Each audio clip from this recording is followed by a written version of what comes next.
Bismillahirrahmanirrahim. Assalamualaikum warahmatullahi wabarakatuh. Gak ada Miss, gak ada kucingnya.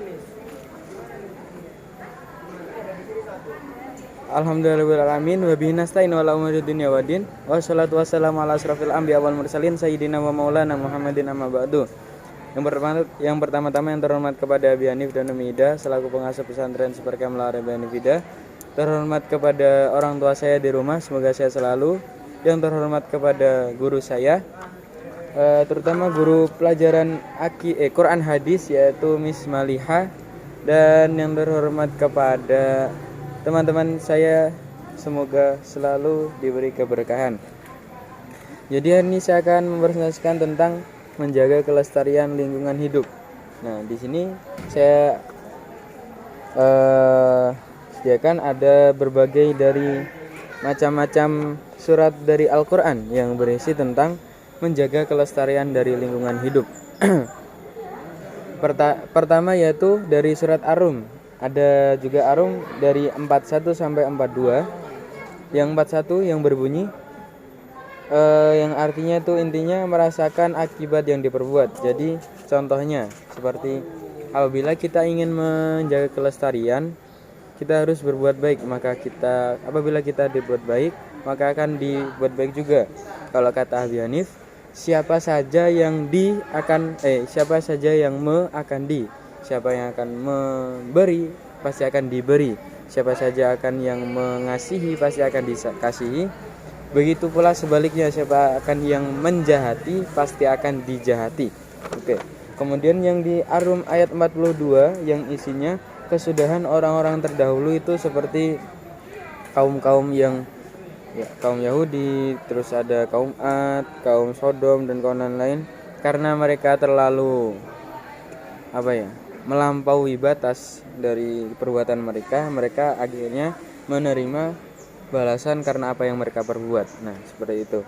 Kemudian surat kedua yaitu Al-A'raf yang ada ayat 56 sampai 57. Yang 56 berisi berdoalah dengan takut dan harap kepada Allah. Kemudian yang berisi seperti itu, yang artinya kayak berdoalah dengan takut dan harap. Jadi kita tidak boleh berdoa seperti meminta halnya kita meminta kepada teman kita seperti minta uang 5.000 dong. Terus kalau nggak dikasih kita marah-marah. Tidak boleh seperti itu.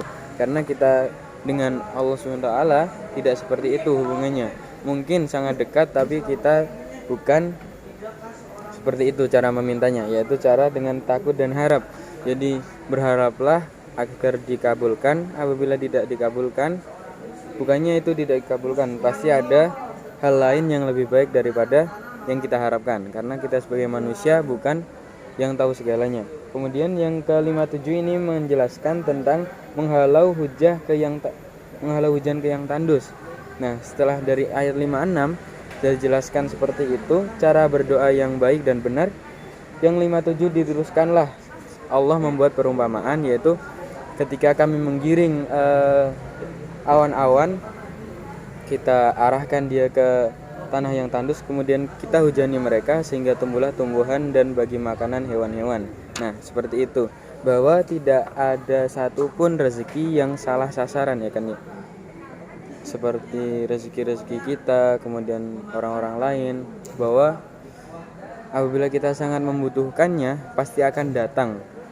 Dan apabila kita tidak membutuhkannya, pasti itu akan belum waktunya. Seperti apabila kita sedang dilanda ini itu, apabila kita masih kuat untuk menjalaninya dan belum dikasih berarti kita masih kuat untuk menjalani keadaan tersebut, seperti kemiskinan ataupun keadaan lelah dan pekerjaan dan lain-lain.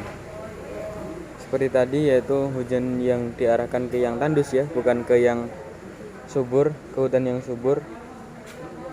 Pokoknya seperti itu perumpamaannya. Saya agak bingung sedikit sepertinya.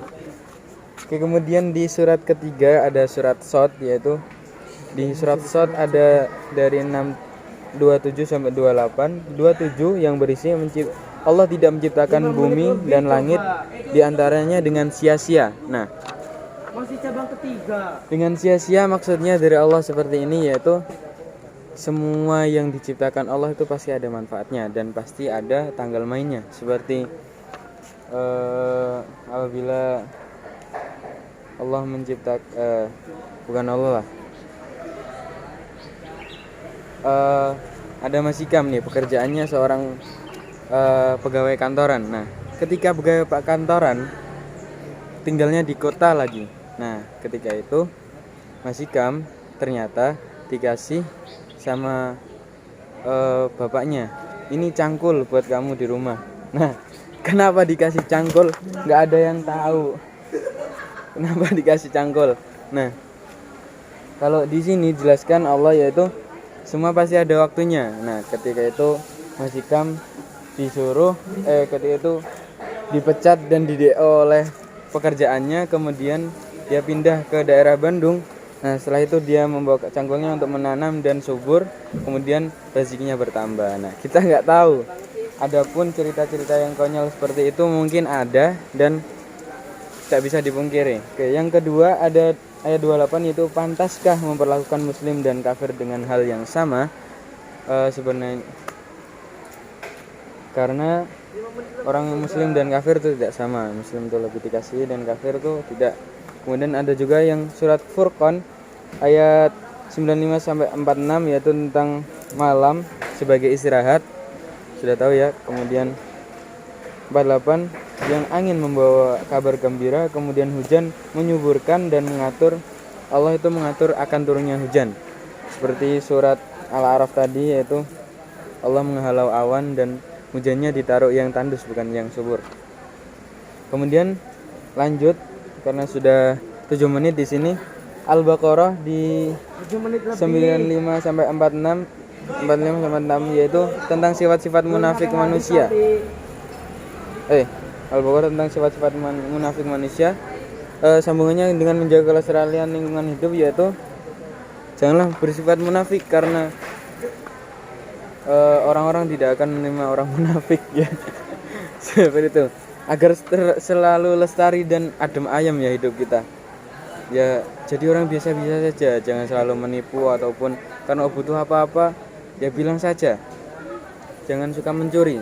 Seperti apabila lagi kepepet ataupun lagi kenapa mau bayar lillah tapi belum punya uang, nah bisa juga ke teman-temannya, kita bisa menggalang dana ataupun yang lain sepertinya. Kemudian banyak cara lah, tapi jangan mencuri ya guys ya.